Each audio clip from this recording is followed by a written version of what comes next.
the hidden Antichrist and rebellion. This video will discuss two representations of Antichrist: the rebellion, the son of perdition, the liar or Belial, disobedience to God. The New Testament presents the concept of the Antichrist in two distinct but complementary ways. The dual portrayal of the Antichrist as both a lying spirit and a political ruler reflects the multifaceted nature of evil in the Bible. The spirit of the Antichrist is already at work in the world, deceiving and opposing Christ, but it will ultimately culminate in a specific, end-times figure who embodies rebellion against God.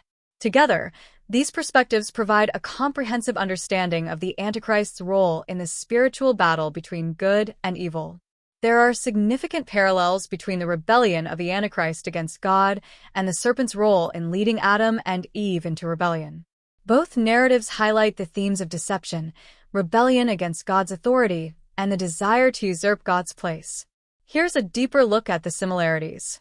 The rebellion of the Antichrist against God is deeply connected to the serpent's role in leading Adam and Eve into rebellion. Both figures embody the spirit of deception, pride, and defiance against God's authority. Their actions lead to widespread consequences, but both are ultimately defeated by God's sovereign plan. These parallels remind us of the ongoing spiritual battle between good and evil and the importance of remaining faithful to God's truth. The tree of the knowledge of good and evil in the Garden of Eden can be understood as a symbol of God's law and the created order. It represents God's authority, the boundaries he established for humanity, and the moral framework within which humans were to live. The tree of the knowledge of good and evil is a profound symbol of God's law and the created order. It represents the boundaries God established for humanity, the moral framework within which we are to live, and the consequences of rebellion against his authority. At the same time, it points to the need for redemption and restoration through Jesus Christ, who fulfills God's law and restores the broken relationship between Creator and creation.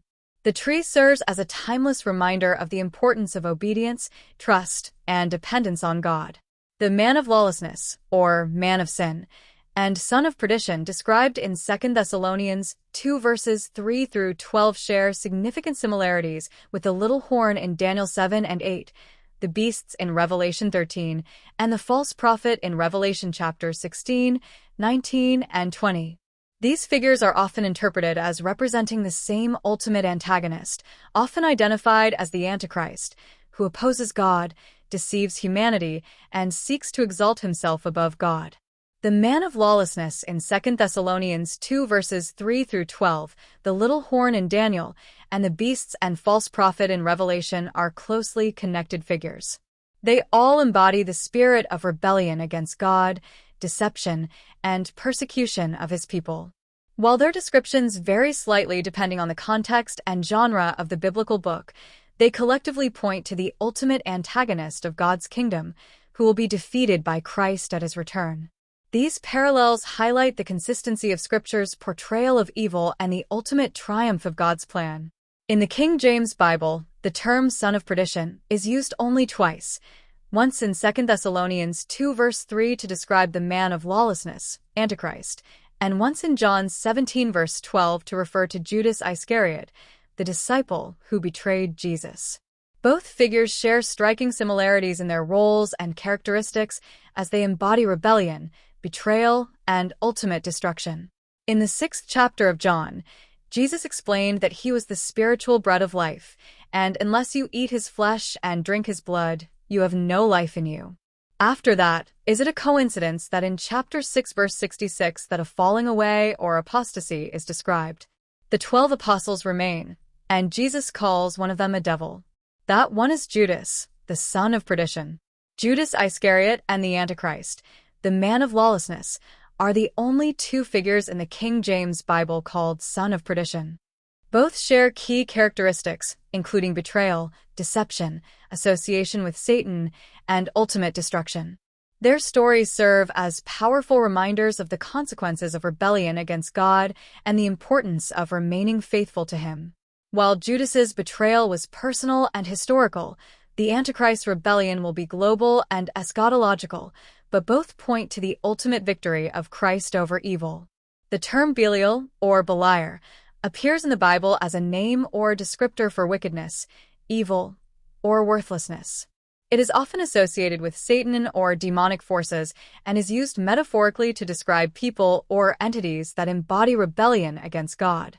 While Belial is not explicitly identified as the Antichrist, the son of perdition, or the little horn, there are significant thematic and symbolic parallels between Belial and these figures. Here's how Belial resembles the son of perdition, Antichrist, and little horn. Belial, the son of perdition, Antichrist, and the little horn share significant thematic and symbolic similarities. All three represent rebellion against God, deception, association with Satan, and ultimate destruction. While Belial is more of a general symbol of wickedness, the son of perdition and the little horn are specific figures in biblical prophecy who embody these traits on a grand scale. Together, they underscore the biblical narrative of the conflict between good and evil and the ultimate triumph of God's kingdom. In 2 Corinthians 6 verse 15, Paul asks, "And what concord hath Christ with Belial? Or what part hath he that believeth with an infidel?" This rhetorical question is part of a larger passage, 2 Corinthians 6 verses 14 through 18, where Paul warns believers against being unequally yoked with unbelievers. The mention of Belial, or Beliar, in this context is highly symbolic and carries deep theological significance. Here's an explanation of what Paul means. When Paul asks, "What concord hath Christ with Belial?" he is emphasizing the absolute incompatibility between Christ, the embodiment of holiness and truth, and Belial, the embodiment of wickedness and evil. This question serves as a powerful reminder that believers, as the temple of the living God, must remain separate from sin, idolatry, and ungodly influences. It is a call to live in holiness, reflecting the character of Christ and guarding against anything that might defile their relationship with God. The chapters Genesis 19, the destruction of Sodom and Gomorrah, and Judges 19, the story of the Levite and his concubine in Gibeah, are two disturbing yet profoundly instructive narratives in the Bible.